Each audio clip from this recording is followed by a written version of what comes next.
Greetings to all of you in London. I wish I could be with you. My name is Scott Jensen. I'm a Minnesota State Senator and a family doctor in the trenches for 35 years. I want to tell my story today briefly. My life has changed a lot in the last 6 months, and it started in March. In March, I questioned whether or not the context of COVID-19 was accurate, and I tried to provide additional information so people could compare COVID-19 alongside of influenza epidemics and other public health disasters or challenges that we've had throughout our history. I was attacked by the bureaucrats. In April, I questioned the reasoning behind encouraging physicians to more liberally use COVID-19 as a cause of death on death certificates. I was attacked by fellow politicians, fellow senators, and the Department of Health for doing so.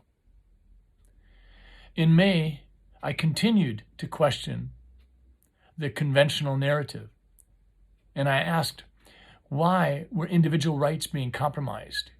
Why was legislative channels being circumvented, and why were governors across the land utilizing their executive powers to achieve legislative initiatives that otherwise would not have had a chance? And mainstream media attacked me. In June, the Board of Medical Practice in Minnesota advised me that my medical license was being investigated because I had been accused of providing reckless advice and spreading misinformation. I had done nothing more than what Dr. Fauci and Dr. Robert Redfield and many others had done, but now my livelihood was in question.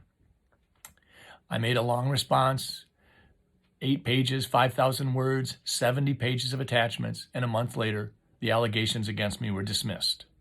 I've continued to be attacked by bureaucrats, politicians, and physicians. A couple weeks ago, I was notified again by the Minnesota Board of Medical Practice that once again my license is being investigated. I have made a response, and the case is pending.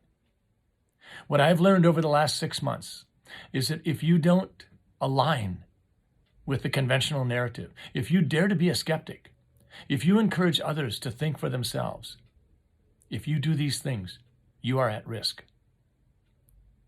I have never thought that I would be in a situation like this, but here I am. I'm reminded of the verse in the book of Esther, chapter 4, verse 14, where Mordecai asks Esther, "Have you thought that you're in the position you're in for such a time as this?" And I guess that's why I'm here, for such a time as this. I'm not going to back down. I'm going to continue to ask questions, be a skeptic, question groupthink. And I thank you for doing the same. I have learned how readily people will attack me for saying none other than what I consider the reasonable, thoughtful analysis of what we're going through. Context matters. Engagement matters. And that's why you're here today in London. So I wish I could be physically with you, but I can't. Thank you for hearing my story.